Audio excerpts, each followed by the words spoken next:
I came into this world not with a cheer, but a burden. My mother, Elizabeth, wasn't ready for me, or maybe she just never wanted to be. It's hard to tell the difference when you're the unwanted one.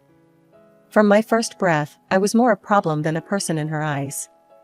"You never stop crying, do you?" she would hiss during those long nights of my infancy.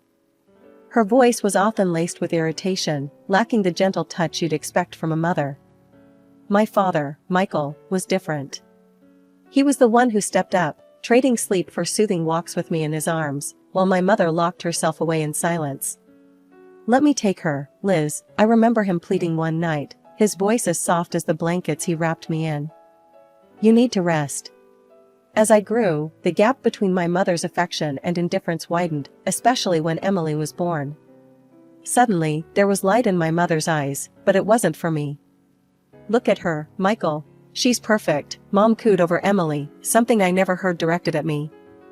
The differences were stark. While Emily slept quietly in her arms, I was often left playing alone or trying to help around the house. "Why don't you be a good big sister and play quietly? Emily is sleeping," Mom would often chide when my footsteps or small voice crept a decibel too high. My role in the house grew as I got older. I wasn't just the elder sister, I was the helper, the cook, the cleaner, whatever kept me busy and out of the way. As time went on, I learned the art of invisibility at home. It was easier to blend into the background, to anticipate needs before they were spoken.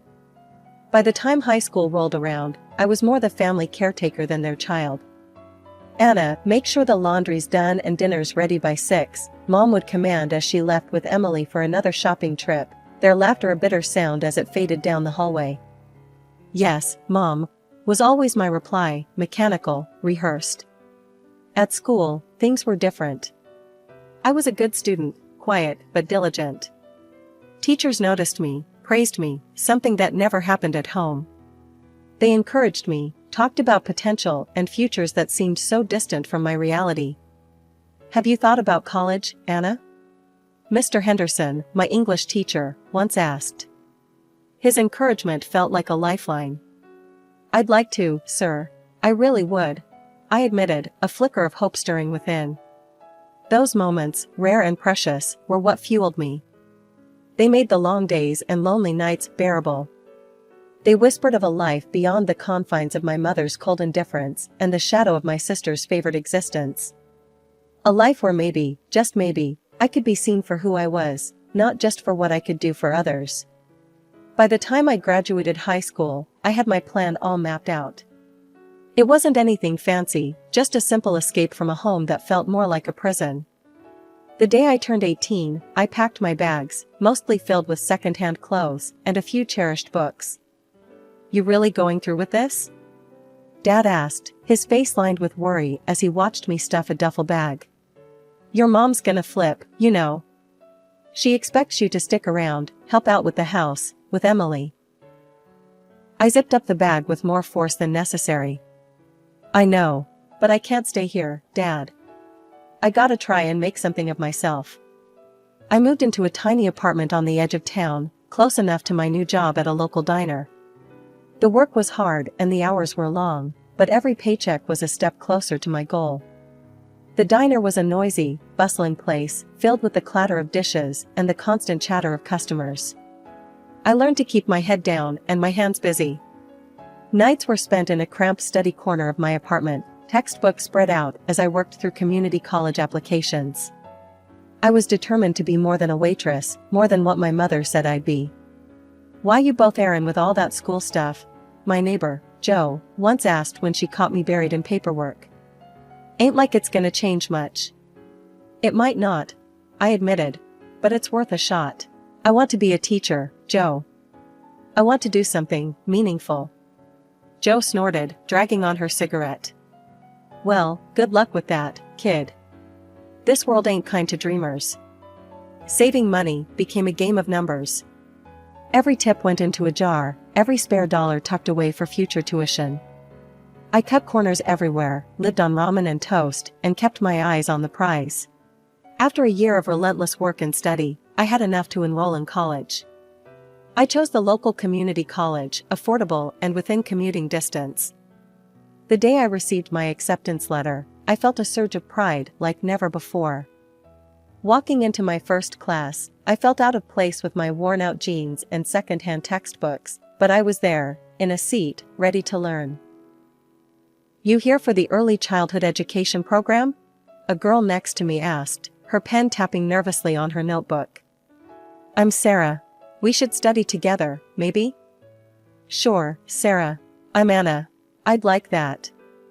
College was a whole new world, one where I wasn't just the forgotten daughter or the hard-working waitress. I was a student, a peer, and soon, I found myself part of a community. Evenings were still spent at the diner, but now my days were filled with lectures, group projects, and a growing belief that I could really make this happen. I could become someone who made a difference. The path wasn't easy. There were moments of doubt, of fear that maybe Joe was right, that maybe the world wasn't kind to dreamers. But every time I helped a classmate understand a tough concept, or received praise from a professor, I knew I was where I was supposed to be. By the time my second year of college rolled around, I was deep into my studies and working the evening shift at the diner. One evening, as I balanced a tray full of burgers and shakes, my phone buzzed in my apron. It was an email from the college financial office. My heart skipped. This was it, the scholarship decision. I waited until my break, hands shaking as I logged in to read the email. "Congratulations," it began. "We are pleased to inform you." I didn't need to read the rest, I had done it. A full ride for the next year.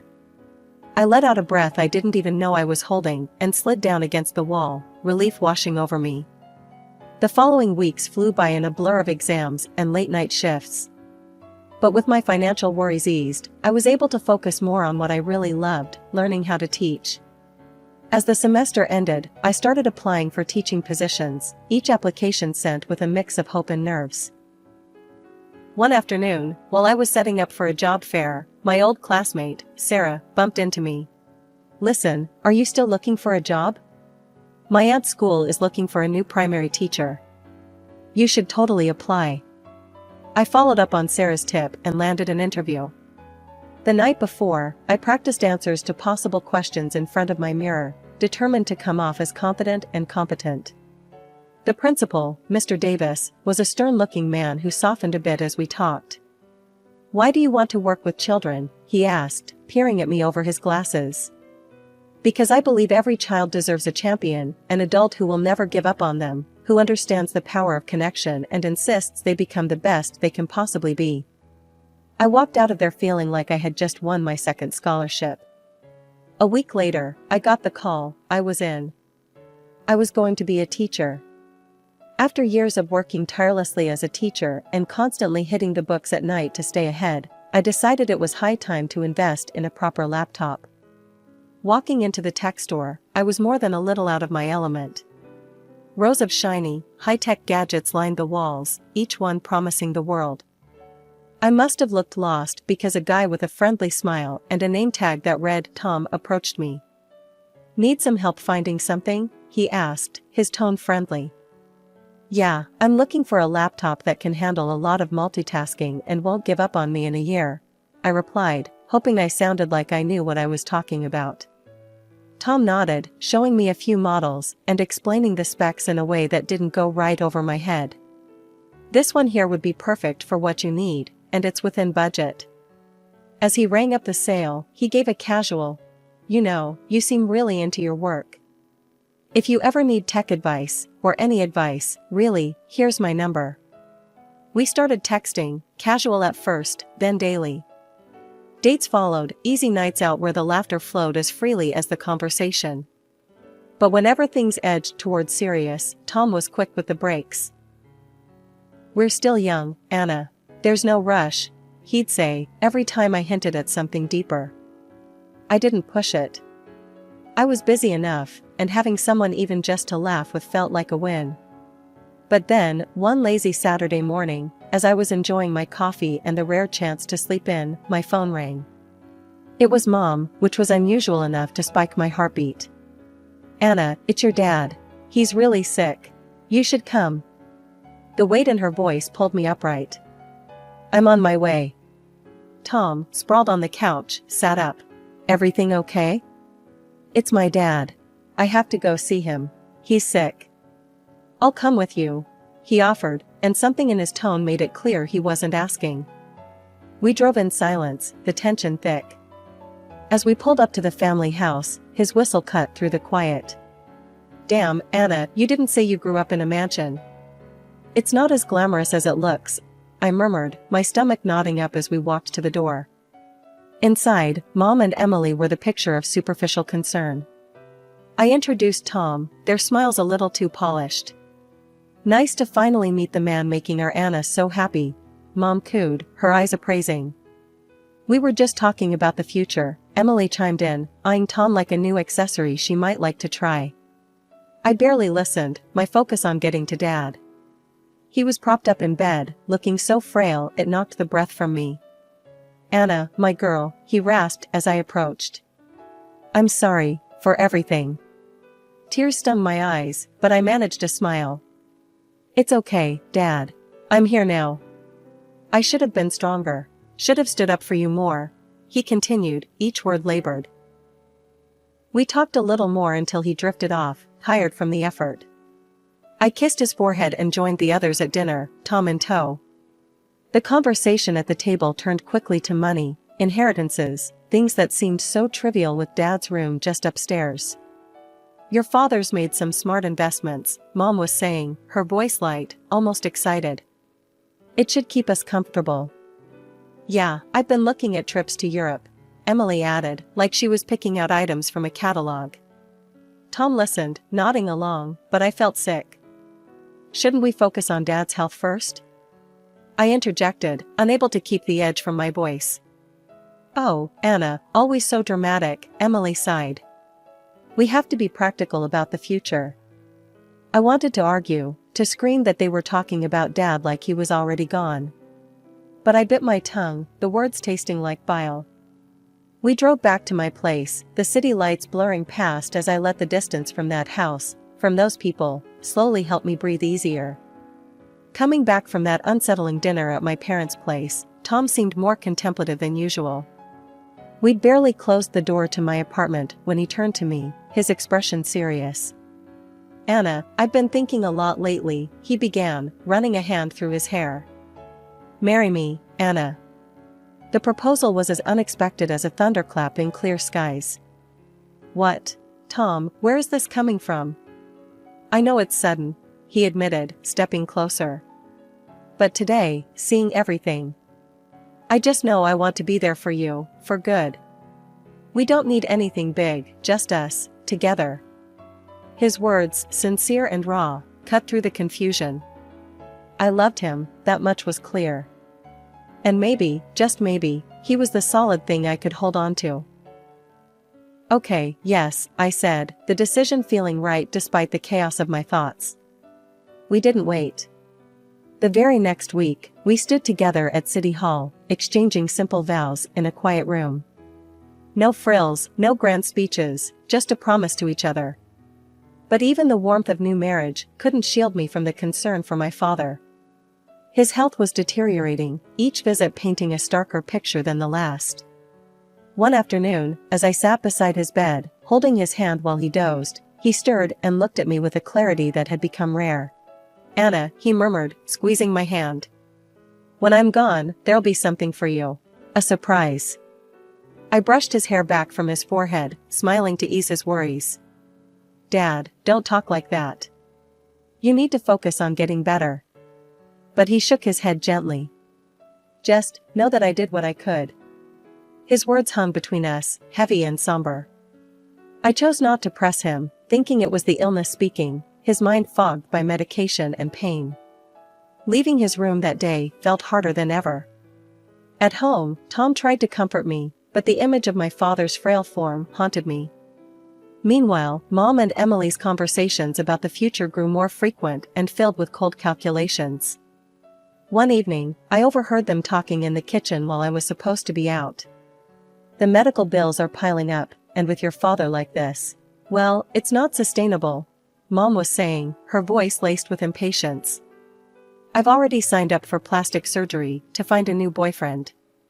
Emily responded, her tone just as calculating. We need to think about what comes next. I want that new car that you and I saw in the salon. Frustrated and heartbroken, I left them to their scheming. Back at my place, Tom held me close as I cried, my tears for my father, for the family I wished I had. The day we buried my father was cold and gray, the sky mourning with us as friends and relatives came to pay their respects. That evening, the family gathered at my parents' house. The air was thick with tension, everyone too aware of the elephant in the room, the inheritance. I was emotionally drained and wanted nothing more than to honor my father's memory in peace, but that wasn't to be. Tom was the first to break the silence about the will. So, what's going to happen now with the inheritance? We need to know what we're dealing with here, he said, his tone a bit too casual for the occasion. I shot him a look, my heart sinking. Tom, can we not do this right now? Today isn't about money. But he pressed on, oblivious or indifferent to my discomfort. I'm just saying, it's important. I mean, shouldn't the house go to Anna? It's only fair. My mother, who had been quietly listening, laughed dryly. Fair? This house has always belonged to Emily and me. You two were just passing through. Tom's face hardened, and he turned to my sister. Emily, you know this isn't right. Anna deserves her share. Emily, looking more interested than she had all evening, fluttered her eyelashes at Tom. Oh, Tom, you always think of others. But Mom's right, as usual. The conversation spiraled, voices raised in a bitter symphony. I felt sick listening to them, the words melding into a cacophony of greed. How could a day of mourning turn so quickly into a scramble for wealth? As they argued, Tom's attitude shifted, his earlier support for me fading as he began to compliment Emily on her sensible outlook. Watching him sidle up to my sister, something in me snapped. I couldn't stomach another minute of it. I fled to my father's room, the one place that still held traces of his presence, and collapsed into a restless sleep. The next morning, I awoke to the smell of coffee and found Tom in the kitchen. His expression was grave, a stark contrast to the light banter of just days before. Anna, we need to talk, he began, avoiding my gaze. I'm in love with Emily. I think she and I have a future together. The room spun a little, his declaration landing like a physical blow. You're what? Tom, are you serious? Before he could answer, I called Emily and Mom to join us. Emily came down, looking smug, while Mom watched with a curious eye. I just wanted you to hear it from me first, Emily said, her tone infuriatingly calm. I'm a decent person, Anna. I didn't want to go behind your back. Mom nodded, her approval evident. It's very noble of you, Emily. To be so upfront about this. Their words, their betrayal, it was too much. I felt a cold, hard calm settle over me. You all deserve each other, I said quietly. Tom extended the divorce papers toward me, a pen poised. Without hesitation, I signed, each stroke of my name severing the ties that bound us. You'll get your things through a courier. Don't come back. With that, I walked out of the kitchen, out of the house, and didn't look back. I was free now, and with that freedom, a new path lay open. A path I would walk alone, but at least it was mine, honest and unencumbered. 2 weeks later, we all got back together in the notary's sterile office, about to hear the reading of my father's will. The air was tense, thick with unspoken accusations and bitter expectations. Mom and Emily were chatting in hushed, anxious tones, while Tom looked uncomfortable, shifting in his seat next to Emily. The notary, Mr. Clarkson, a severe-looking man with glasses perched on the tip of his nose, cleared his throat and began reading the will. I sat there, my hands folded in my lap, bracing for whatever came next. To my daughter Anna, Mr. Clarkson read, his voice neutral. I leave the sum of $400,000. The room went silent for a heartbeat before chaos erupted. Mom's face turned a shade of red I knew too well as her financial desperation spilled out. I have debts, Anna. Your father knew. He promised he'd take care of us. She shrieked, her voice cracking under the strain. Emily joined in, her voice sharp and accusing. And what about me? I'm getting married to Tom. We need that money for a proper wedding. You don't need all that money, Anna. I stared at them, the sheer audacity rendering me momentarily speechless. Tom, meanwhile, tried to play the affection card, stepping toward me with open arms. I've missed you, Anna. I've made a mistake. I only ever loved you. Before he could reach me, Emily yanked him back by the shirt, her eyes wide with betrayal. Tom, what are you doing?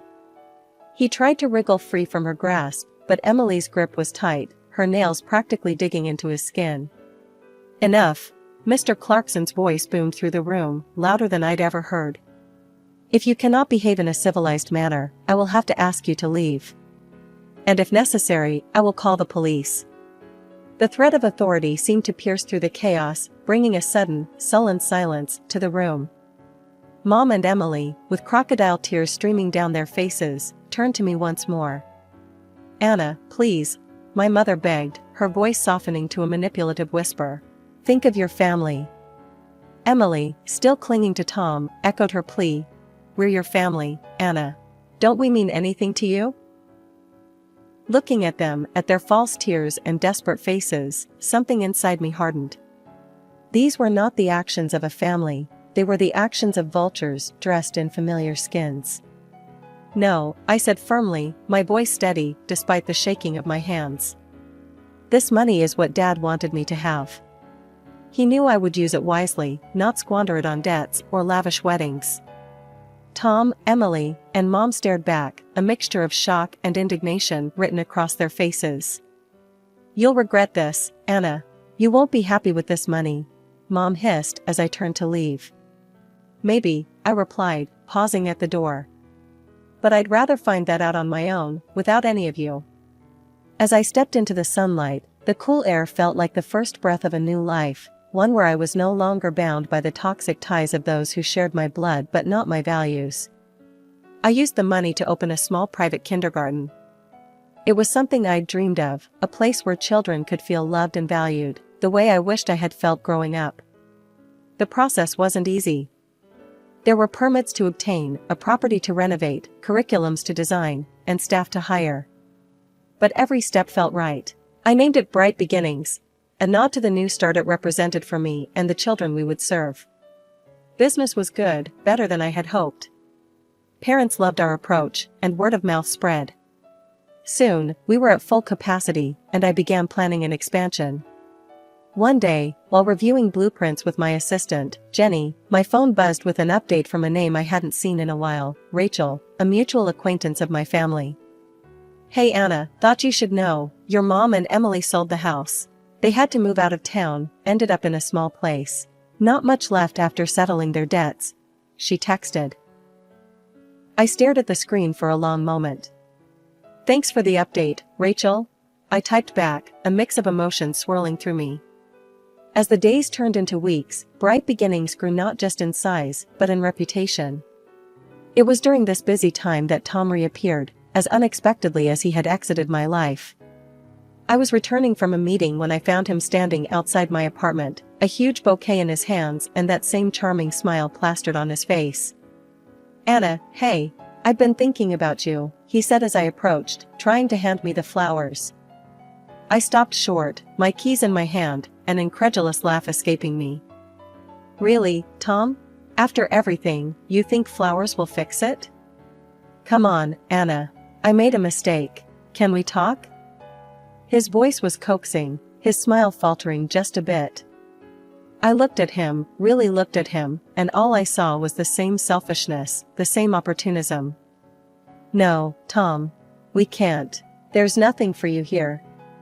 He lingered for a moment, the smile finally slipping off his face as he realized I was serious. Then, with nowhere left to push, he turned and left, the discarded flowers lying wilted by my doorstep. The next few months flew by. Bright Beginnings became not just a daycare, but a cornerstone of the community. We hosted family events, workshops for parents, and continued to expand our services. As I watched the children play in the newly added outdoor play area, their laughter ringing clear and true, I felt a sense of accomplishment and peace. I had built something lasting, something meaningful.